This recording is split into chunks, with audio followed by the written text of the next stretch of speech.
Una, ibinabati ko ang ating tanggapan ng MSW, especially their head, no? Sa mahabang panahon na kanyang stint sa MSW, siya na ngayon ang talagang tunay na pinulo ng tanggapan ito. At siya naman karapat-dapat, no? Sapagkat napahaba lang ang kanyang servisyo sa tanggapan ito, paglilingkod sa ating mga kababayan, sa mga senior citizen, of course, sa ating mga small parents, sa mga persons with disability. At ganun din, pinasasalamatan natin ang mga empleyado ng tanggapan ito sapagkat nakikita natin ang hirap ng empleyado ito. Of course, kasama na. Pero siyempre, namumuna sa mga servisyo, especially sa pagtulong sa ating mga kababayan ay ang tanggapan ng MSDO. Natural namin yun. Nasasalamatan natin at kinikilala ang kanilang mga gawain na pagtulong, pagkalinga, especially yung ating mga disadvantaged na mga kababayan. Lalo na kung dumarating ang kalagita, ay nakikita natin kung paano magalaw ang MSDO. Salamat sa inyong tanggapan. Salamat sa lahat ng mga empleyado. Sapagkat kung katulad kayo na dumating ang mga bagyo, the latest, bagyo ending, lahat naman ay gumalaw. Lahat ng tanggapan ay gumalaw. No? At tulong-tulong yan. Kaya talaga ang isang pamunuan, ang isang pamahalaan, kailangan ng kooperasyon, kailangan ng pagtulong-tulong. Hindi magagawa ng isang tanggapan ang gawain paglilingkod kung wala ang ibang tanggapan. So tulong-tulong po yan. Kinikilala din ang ating pamahalaan ng bagay na yan ng bawat isa doon sa pinakamaliit na kawani hanggang sa pinakamataas. Pare-parehas na yan. Pare-parehas tayo ng kontribusyon. Maaari kayo, ikaw ang head, ako ang janitor, ako ang utility, pero parehas tayo nililingkod sa bayan ng Talumpit. Parang makanya po natin ang ating mga.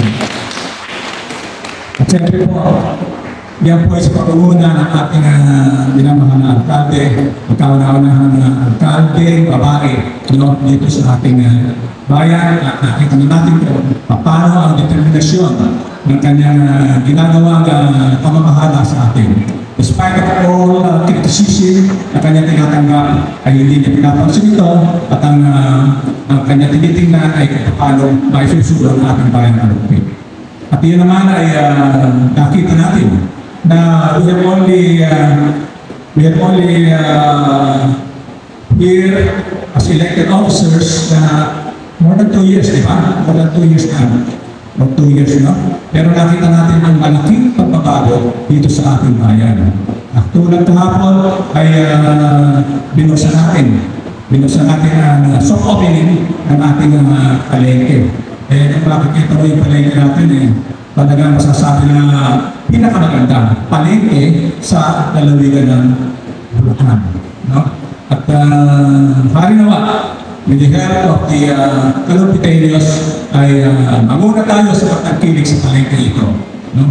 Misa kasi meron tayo mga nadidinig pa na sa kapilangan inilusan mo yung palengke maganda, paano yan naman? Nakakit pa tayo sa paano yan? Nagbil tayo ng grocery o bubuhatin pa. Kawawa naman ka. Pero siguro masasanay ka. Talaga sa pagbabago, meron maraming komento. Any change na ginagawa ng isang pamamahala o kahit sa anong organisasyon, baka meron bago. Masanay ka kasi sa luma, kaya parang ngayon ng bago. Pero makikita natin, sapagkat ang importante ay yung ating political will. Ating political will.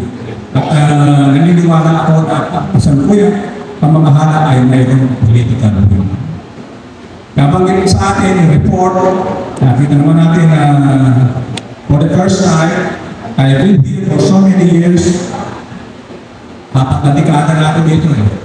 4 na dekada na ako nakita ko na lahat ang naging ngayon, nakasama ko. Buwan ng 1980, nakasama ko lahat ng ngayon.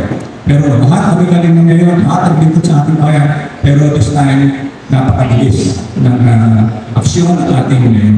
At yan ay dahil sa cooperation din ng ating mga empleyado. Kaya let us support our mayor. No? Supportahan natin siya sa kanyang mga programa. Maaaring hindi natin gusto yung programa, pero we can suggest, di ba? We can suggest. Even Sangguniang Bayan, members of Sangguniang Bayan, nagsasuggest din kami. No? Nagsasuggest kami sa kanya.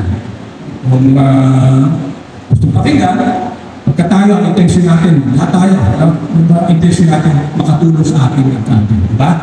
Sino hindi nais na tumulong sa ating alkalde? Lahat tayo gusto tumulong. Kaya kahit na alam natin yung sinasuggest natin medyo bago sa kanya, kailangan bigay natin. Sapagkat tayo ang intention natin maganda. At alam natin na ito yung makakatulong para sa mga bayan natin, sa mga kababayan natin. At ang ating pagkade naman, sa pagkakakilala ko, is very receptive siya. Very receptive siya, nakikita niya, natutuwala, makita mo, ina-apply naman niya, ginagawa naman niya. One of the thing na napakaganda proyekto niya ay yung paglalagay natin ng dialysis center. Imagine, ang daming may sakit ngayon. Sa panahon ito, diabetes, ang sasakit na pangangaling sakit natin, ang komplikasyon ito. At yan ay nalalaman ni Dr. Lucas, Dr. Santos. Sa ngayon, sasabi ko na ang pinakang maraming sakit ay diabetes. Isipin mo, kung ikaw yung magpapadialysis, magkano ang gagastusin natin. So yun lang, ang bagay na para sa mga nagkakampit. Ang ating palengke, siyempre, inaasahan natin yan. Mapliklik yan. At marami ang nagbigay ng intent na maglagay ng mga establishment yan. Yung katulad ng Delegate Mayor, yung shuttle. Shuttles list. Ganyan, hapchat. Marami isipin mo. Kung araw dyan bilangin natin. Ngayon dalawang taon pa lang ang pangunahan yung postero. No? Paano na kung yan maging taon at patapos sa kanyang 9 years binibigay ng batas. Malaking mapupuntahan ng bayan Tarupe. At iyan ang pangarap ng bawat isa sa atin.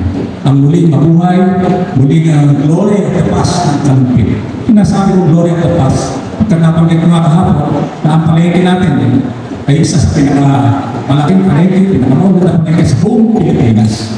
Yan ang inubuhay natin ito. Hindi lang ang pinaganda, o hindi. Actually, yung murang singil. Salamat din kay Boss Boyling, yan ang market, no? At sa kanyang magandang pamahala. Mababa ang renta at in-encourage natin na yung ating mga presyo na natin bilhin ay maging competitive o mababa pa doon sa mga karating na palengke dito sa ating bayan. Kaya yan ay pasasalamat natin una sa Panginoon sapagkat meron tayong mga leader sa pamumuno ni Mayor Ed Postino na mayroong politikang buhay. Mayroong talagang determinasyon upang ang bayan natin, ang mga directors ay magkaroon ng pamumuno.